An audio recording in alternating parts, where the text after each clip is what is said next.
Yo, it's your boy, and welcome back to the channel. Apex dropped a mid-season patch that shifted the landscape of the weapon meta, so in today's video, I'm going to be ranking the best and worst weapons as it currently stands. I'll preface by saying this tier list is entirely subjective in my opinions, but I will try to remain as objective as possible. I also want to apologize for a lack of Apex content recently. I've been putting some time into thinking about the direction of this channel, and I don't feel like I need to explain the current state of the game, but I am trying to get back on my grind before Season 20. Prime time! I appreciate your patience. Just putting a lot of pressure on myself to put out bangers, you know? And if you're new here, or if you haven't yet, please consider subscribing because it helps out so much. All that being said, let's get into it. For the purposes of this video, I will be ranking all the floor loot weapons, so that will not include any supply drop weapons. As of right now, that includes the Kraber, Wingman, Bocek, and Prowler. They're all insane, and easily S+ tier. Alright, moving on. Starting off F tier, I have the Charge Rifle. I don't think I need to say more here other than credit to Respawn for nerfing the shit out of it. I'm also throwing the Devotion in F tier. In most cases for this tier list, I'm going to assume the weapon is fully kitted, but it's worth mentioning that without a turbocharger and because of the wind-up time, the Devo is effectively outclassed. Obviously with a turbo it can and does shred, especially in early game, but it has an extremely high skill floor and ceiling to be utilized properly. And with energy weapons being super strong right now across the board, I don't see any reason why anyone should be running this LMG over other options. In D tier, I have the P2020, RE45, and Mozambique. All three take the hammer point hop up, and I've learned not to sleep on how dangerous these weapons can be when kitted. For those that don't know, the hammer point attachment increases unshielded damage, plus 50% for the P2020 and RE45, and plus 35% for the Mozambique. I'd give a slight edge to a fully kitted Beak over the other two options, but it's close, and a lot is down to preference in my opinion. But at the end of the day, they're not worth running without hammer point, simply put. Moving on to the first weapon I've placed in C tier, the EVA 8 shotgun. I'm giving it the edge over the Mozambique, but truth be told, if I have a hammer point Beak, I'm running that all day. I'm a bit of an EVA hater, and while I'm aiming to be as objective as possible for the purposes of this video, I have to keep it 100 with you guys. To be fair, it has felt a lot more reliable and consistent in recent seasons because of an increase to its projectile size at close range. So if this is what I end up finding off drop, it's viable enough that I can make it work without feeling complete anguish.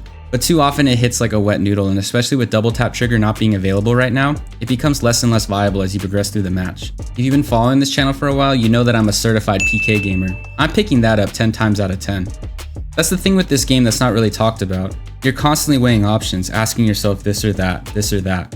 So in this case, with the example I provided, the EVA 8 or the Peacekeeper, one might say preference, but one might say we all know what the correct answer is. I think you'll notice that trend continues for all the weapons I have ranked in lower tiers on this list. The next weapon I placed in C tier is the Spitfire. Now upon looking at the numbers, the Spitty actually stacks up better than I thought. It has a TTK, or time to kill, of 1.33 seconds on red Evo shielded opponents, and a DPS, or damage per second, of 162. Compare that to the 301, which has a TTK of 1.26 and a DPS value of 176. But for RPM, or rounds per minute, the Spitfire has a value of 540 versus the 301's value of 810 for reference. Unless you're getting the first shot on your opponent, in a 50-50, the Spitfire is outclassed in most cases. Not to mention an ADS movement speed of 41% versus a standard AR's 50%. Overall, this is a very forgiving, beginner-friendly weapon that is very strong in early game, but in my opinion, the Spitfire is like the equivalent of having training wheels. Unless you're a beginner, or playing Rampart, you should swap it out for other options if there's an opportunity to do so. Moving on, I have the Rampage with a slight edge over the Spitfire. While it does have a smaller magazine size, the ability to charge it up with a thermite for a faster fire rate makes it quite potent and versatile. Fun fact, a charged up Rampage can break a closed door similar to the Shiloh effect, and your opponent rarely expects it from my experience. It also feels pretty inconsistent at times, especially in CQC engagements. The numbers say the hipfire spread is better than the Spitfire, but I feel the latter is much more reliable in those moments for whatever reason. Might be my skill issue. Overall, an interesting weapon with unique strengths, but definitely suffers from a lot of the same weaknesses as the Spitty. Next up, I have the Scout. If I'm being honest, this was one of the more difficult to rank, but in my opinion, it's just in a weird spot right now. If you're a Scout gamer, more power to you because it's good at what it does well, just maybe not great compared to other options in its class, and even some snipers. It performs best at mid to long range distances, but isn't the most versatile and has a high skill floor and ceiling. I think the thing with this marksman weapon is that especially at extended long range distances, you have to be able to consistently land multiple shots on your opponent to farm them, which is quite difficult. Closing out C tier, I have a personal favorite, the Sentinel. To be honest, I'm probably running this weapon over a lot of options I have ranked higher, but overall this sniper has its limitations, even for the most goated enjoyers. It's great for farming damage because each body shot does 70 damage, or 88 if you have it charged with the shield cell. Why I gave it the edge over the Scout is because it feels so much more consistent at any range, even close range. And for a charged sentinel, you can probably knock an opponent if you connect on 2 to 3 shots. For the scout, you have to connect on 7 shots. Both require a lot of accuracy to excel with, but it's even difficult to land 2 sentinel shots in succession, let alone 7. Food for thought. And a pro tip for all my roller players out there, you don't get aim assist on floor loot sniper optics. So if you're trying to run a sniper, get comfortable running the bruiser the 3 times or a 2 to 4 times. Starting off weapons I've placed in B tier, we have the longbow. I'd say from this point on in this tier list, every option is viable. And for the B tier specifically, I would say every option is good, just not great or overpowered in the current landscape. Personally, I definitely prefer the sentinel over the longbow, and I believe a lot is dependent on the player's preference. But objectively speaking, the longbow has superior metrics across the board.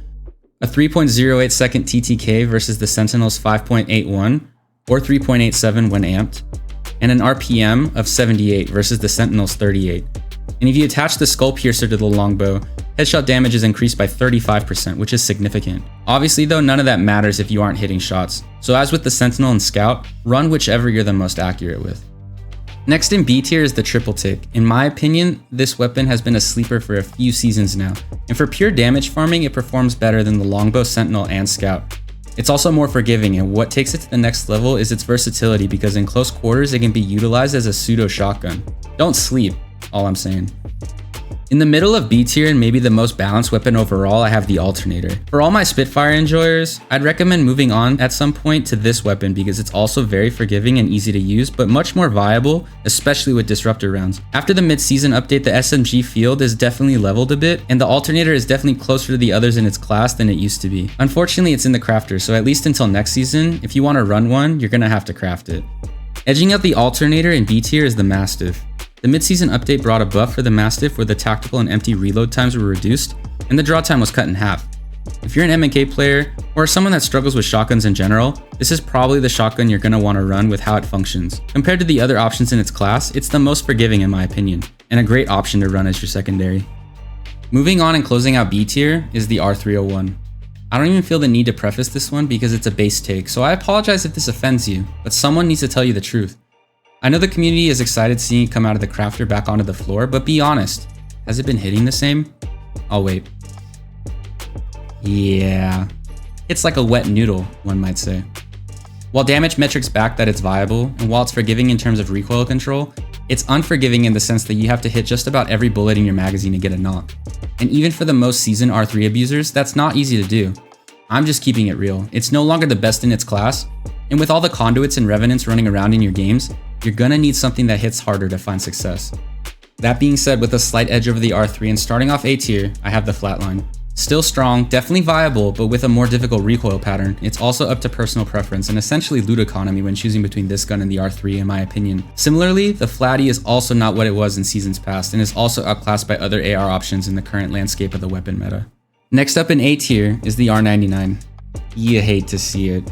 It took another nerf with the mid-season patch with the damage reduction to 11 per bullet instead of 12, and at the beginning of the season they already reduced the magazine size by a couple of bullets. Obviously that clearly wasn't enough to bring it down to earth, which is why they hit it with another nerf. In my opinion, it's still viable if you're accurate and hit every bullet. But one clips are a lot more difficult now, and with the quickest fire rate in the game and a marginally superior TTK, it's probably time to consider improving at other options. Firmly in A tier, my highest ranked shotgun is the Peacekeeper. This weapon hits hard, especially with disruptor rounds, and I'd go as far as to say the PK is evergreen. What I mean by that is, it'll continue to be relevant and viable for as long as Apex is around. I think for weapons like this, the Havoc, the Wingman, etc., the devs don't feel the need to substantially nerf any of them because of the high skill floor barrier to entry. So that being said, I'd recommend putting the time in. It's definitely unforgiving, but top 3 most satisfying and fun weapons once you get the hang of it. Shameless plug, I do have a Peacekeeper guide I put out a couple of months ago, so definitely go check that out. I'll link it at the end of the video and in the description below. Following the Peacekeeper, we have the Car SMG. Like the R99, the Car was also hit with a nerf following the mid-season patch. Damage per bullet is down to 12 from 13.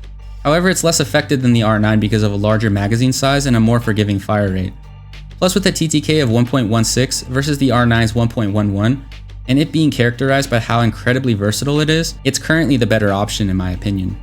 Closing out A tier with a bit of a hot take, I have the Havoc. This might seem biased, and I know a lot of players are turned off by this weapon, but hear me out. It has an insane damage profile with a top 3 DPS value and the fastest TTK in the game.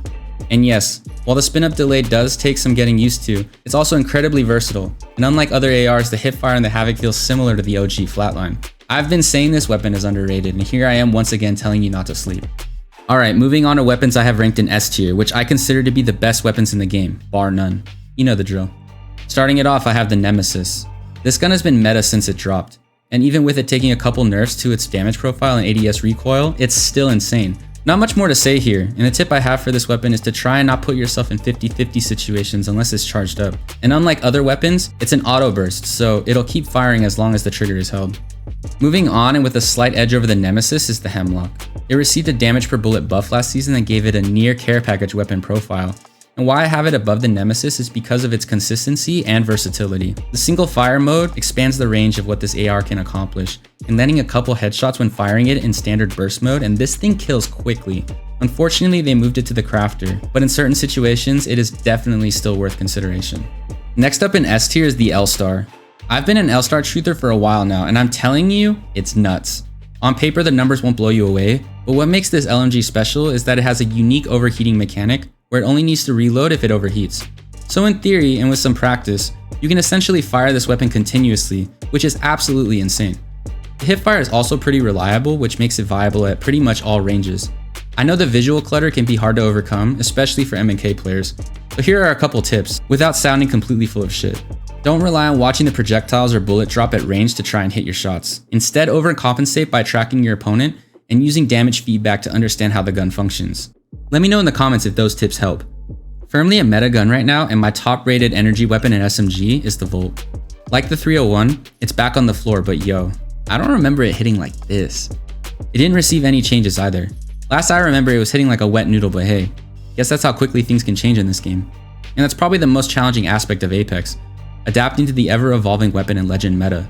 The Volt has a TTK of 1.17 seconds, which is technically slower than the CAR and the R99, but it has much better range, is much more forgiving, especially if you're on controller, don't ask me why, and does 15 damage per bullet as opposed to 12 or 11. And finally, that brings me to my top rated weapon right now, the 3030. Hard to argue this one. It received a buff in Season 17 where the projectile size was increased when fully charged, and has been rising in the weapon meta ever since. They did increase the hipfire spread at the beginning of this season, but even still, it's usable. And it takes the skull piercer attachment, which essentially makes it have the fire rate of a marksman weapon with the downing potential of a sniper. Absolutely insane. But yeah, that just about covers it, and if you made it this far in the video, I appreciate you for watching. Consider dropping a like because it helps out a ton, and let me know how I did in the comments. Also let me know what your go-to loadout is this season. Genuinely curious. Hopefully this tier list helps you, and I'll see you in the next one.